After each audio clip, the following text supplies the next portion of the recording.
My good friend Anthony Clark, co-founder of Activation Products, and in this video we're going to be talking about what it takes to run a multi-million-dollar brand. Anthony, I want to thank you so much for giving me time to talk to you and interview. I've known you for just a little bit over a year, and you've impressed me every single stage that I've had an interaction with you.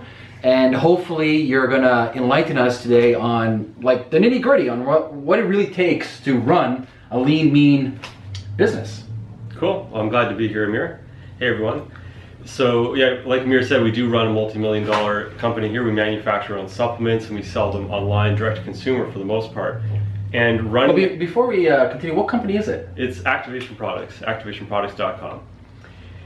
To run a company, you gotta know a little bit of everything. Like you gotta wear all the hats. I've worn all the hats, whether I'm good at them or not. And you may know this or not, but the idea is to train someone to take over that hat, systematize it, build an SOP, and pass it off to them. And that's easier said than done. You read about it in all the books, but to actually do it, it's challenging. We've had false starts, we've hired the wrong people, we've built the wrong processes, and it requires you as the owner to be very present and focused on your business. If you're not there, if you think that you can just do a little bit and just let it coast, it's not going to work. I've been guilty of that.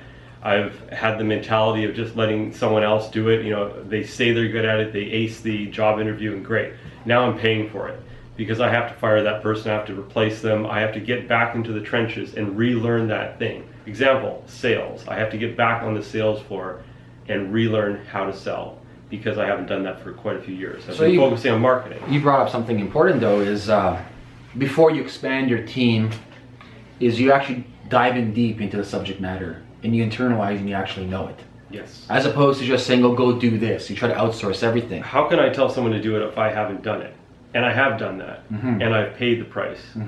So if you're going to tell somebody to do that, you've already done it, you know the ins and outs of it. You maybe don't go so deep into it, like if you're hiring a graphic designer, you don't have to be an amazing graphic designer, but I know enough about it. I can talk to them, I can speak their language, I get what's going on with them. So I can call BS on them when they're trying to just feed me a line. What would you say were the key factors to your success from going from $0 to $1 million? We had to have our product sorted out. Okay. So you really got to know where, like if you're doing physical products, which we are, you have to have a stable product. Some people would say that's not the most important thing. Some of my trainers say you get your marketing done first, and you can do that. You can sell a product before you even have it. But if you do that, you got to be able to quickly follow up and provide that product.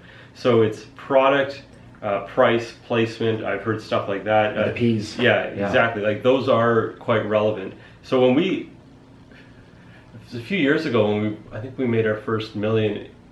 Marketing was a huge part of it. Learning how to write sales copy or hiring someone to do it, finding an audience to sell it to, the right price, and just doing more of that. So the first thing was finding a great product that A, was quality grade product, and B, the people wanted. So what was type of procedures that you did to actually locate the product, and B, actually find the people that want to buy the product? Well, to find the product, we went to trade shows, we found other people who had already found good products, we white labeled them, or we found a manufacturer and we brought a custom formulation, said, hey, you've got A and this guy's got B, let's put them together and make C. And it's important that you have a high quality product. There's a lot of companies out there that sell junk and they can make millions and millions, and even billions. And they could maybe make more money than you and I ever could. Yeah. But that's not why we're here exclusively. Making money is important, it drives the company, but at the core of it, we're actually here to make people's lives better. And if we're selling crap and low quality knickknacks, we're not actually making people's lives better. We're just lining our pockets. So I want to line the pockets at the same time that I'm making someone else's quality of life rise. And that's really huge to us. That's really important over here because a lot of times we get sucked up in the honeymoons of just like, there's a saying in the startup world, ship it. They say just ship. Yeah. Ship, regardless of the quality, regardless of... Or money loves speed, stuff like that. Exactly. So there is some positivity to just ship it to kind of test up the MVP, but at the end of the day, when you're dealing with a food grade type of supplement over here, where people are actually eating it, swallowing it, putting on their skin, quality over quantity is going to win long term. Long term. That's right. So once you figured out the product and you spent your time getting the best product in the world and top A quality, you mentioned about sales. Why did you pick, for example, direct marketing or that type of sales channel over anything else? Direct marketing, especially with supplements, is the easiest way to go with the lowest cost. If you're trying to go offline, if you don't have VC money, you don't have a lot of money backing you up, you have to go out and find those big clients. You got to give them terms, 60, 90 days. You got to float. You're basically financing their company by giving them your product. It's really tough. You can do it and you can be huge, but for us, with the resources we had at the time, it wasn't a possibility. And we'd seen other companies that were selling, it was actually a honey company. They were selling honey direct to consumer. We did the math, like, wow, there's good margins. There's way better margins here. Yeah, the volume's lower, but you can make up for it. And we've been working on ramping up the volume. And we will do more like that offline so stuff. What got you into direct marketing? Was it like Dan Kennedy or like... I don't remember what name it was. It was really just observing another company that was doing it. I said, hey, like, that they're doing that. They got sales pages. We met a guy who said, have you heard of internet marketing? Here's a sales page. This is how you do it. This is a copywriter. And wow. You know, Michael Matheson talks about this from Agora. Oh, yeah. You know, Agora, Early to Rise. And in his book, Ready, Fire, Aim, he talks about stop reinventing the wheel. Stop thinking about, I'm going to reinvent something and everyone's going to love me for it. There's people out there who've done this before you and they've done it very successful. So, you know, look at models that work out there and ask yourself, how can we duplicate this model for ourselves in our own way, in our own language, and put our unique spin on it in our own way, as opposed to, okay, let me just start something from scratch. So you saw a model, you saw a company like the honey company, and you're like, oh wow, they're doing amazing sales from direct marketing. How can we use direct marketing for our own advantage? That's right, and it worked. How did you get into direct response marketing? We met a gentleman named Larry Ostrovsky, and he runs a site called BeWellBuzz.com. And he told us about it. He actually educated us that this thing existed and that you can sell stuff online. He got us hooked up with a shopping cart. He kickstarted the whole thing. And then from there, we just kept learning and investing like hundreds of thousands of dollars a year into coaches and training courses and going and meeting people to get better. Well, let's talk about this. You know, we'll pull up one of your products. We'll pretend it's a new product. It's Panacea. Oh, by the way, if you're looking at, if you want like, you know, the best quality supplements, go check out activationproducts.com. I'm not affiliated with them. I make no money from them. I use them every single day, and trust me, they're one of the best in the world. Let's just say this is a brand new product, you and I. We spent our time, we spent a year, we've got the best product in the world. We'll just call this the black label. What are some simple steps for anybody out there to start in the direct marketing space? You have to know your product. So if you're going to write the copy yourself, you obviously have to know the product very well. Studying Dan Kennedy and other copywriting training, you can write your own sales copy. Or if you want to get up and running fast, you can hire a copywriter to write your copy, and he's going to interview you. He's going to research your product. He's going to learn everything he can about it, and he will have the experience to write a letter with the psychology to walk someone through the story of the product and eventually lead them to a call to action, a buying decision. And that would be the fastest way to do it, because learning copy takes time. I mean, I've spent time doing it, and a few months of it, like, okay, well, this is really intense stuff. I learned a lot from it, but I'm not going to be the guy writing copy in the company because I need to run the entire company. And I know other business owners who, they don't hire a lot of copywriters. They do actually write their own stuff. To each their own if you're able to do it.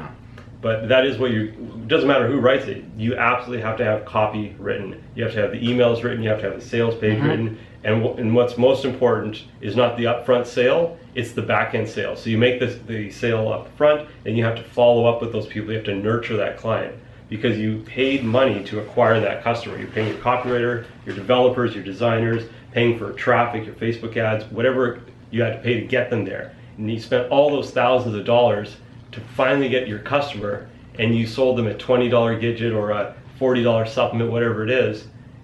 And now you've got to recoup that money. You have to keep selling them more stuff. Well, Jay Abraham talks about a loss leader. For example, it's not about making money in the front end, it's about making money in the back end. And usually on average, if a customer spends $50 with your product or in your business, the likelihood they will spend another $50. So always times two of whatever they spent. Yeah. So $50 equal that customer to you is worth 100. So you know for a fact that if you're willing to spend $80 to acquire a customer, you're still making a $20 profit off that customer. So let's say we got the sales page, we hired a copywriter, we spent $10,000 on a beautiful copywriter and a sales funnel. How did you get the traffic to the website? We've used affiliates for about 4 or 5 years, and we should have paid attention to other types of traffic a lot sooner, but the affiliates are actually quite nice because they have a warm relationship with their audience. You're going to get a much better response than with cold traffic, and it actually worked beautifully. Like, we've driven millions of dollars of sales with affiliates. That's awesome. But what you need is you got to have someone to manage those relationships. Again, it's another task where you're going to have to hire someone who is a very good people person, but they're also a good salesperson. They push hard. So how did you get initially the first, let's say 5, how did you get the first 5 affiliates on your team that said, yes, I'm going to sell your product? For us, because my dad and I co-founded the company, he travels a lot while I stayed at home and operated the company.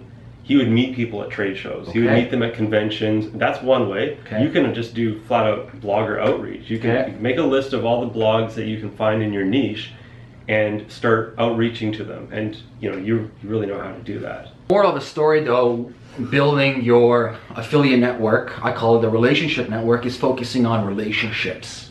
Yes. Right? You're not just saying, here's my product, it's the long play. Yeah, because if you just hit them up with your product, you're not going to get anybody. You have to give before you get. You have to make a deposit before you make a withdrawal. Give and take, as Adam Grant talks about.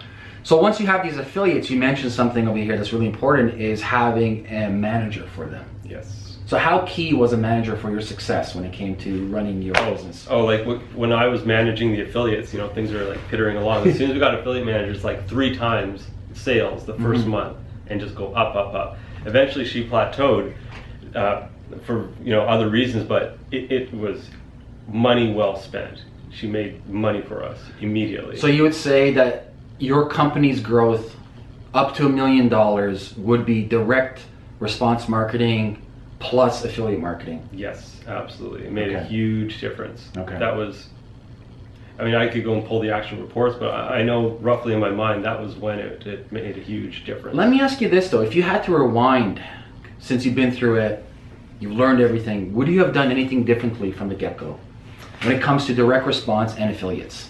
Direct response and affiliates. Do more of it. We get into other types of traffic. We learn how to build funnels for cold traffic, meaning scrap the affiliates, Facebook, Google, paid media drops, meaning somebody is going to email their list for a cost per 1,000. So if they have 6,000 people and they charge $10 per 1,000, it's going to be $60 to drop. And just do the math on anything else. That's all cold traffic. And other ad networks, display networks, we would have gone into that. It's harder to do that because you have to be much more tight with your sales copy and your psychology, and you have to be willing to stomach the lower results up front and have your back end return path really strong. So it's easy to just go the affiliate route and say, we'll get to that cold traffic stuff, but if we would have got to it faster, we would have scaled faster. We've seen other companies do that and be really successful because they took the time to do the hard work to make a cold traffic funnel, and it paid off for them. So let's summarize everything. So for somebody starting off from the get-go, invest your time in getting the best quality product possible. Don't skim on that. Become the best in the world. Number 2, understand copywriting. Understand direct response marketing. Number 3, build relationships with key industry players. And number 4, right away hire somebody to nurture the relationships so the system flows, right? That's what you need. Awesome. I love it. Do you have any final words to say? Make it happen. Go make it happen, guys. All right. If people want to find out more what you do, where they can reach you? They can reach us on activationproducts.com. They can check our products out. They can reach out to us. My name's Anthony Clark. That's it. Awesome. Guys, go check out activationproducts.com. Anthony, it's been a pleasure, brother. Yeah. All right, man. Thanks, guys, take care. Peace.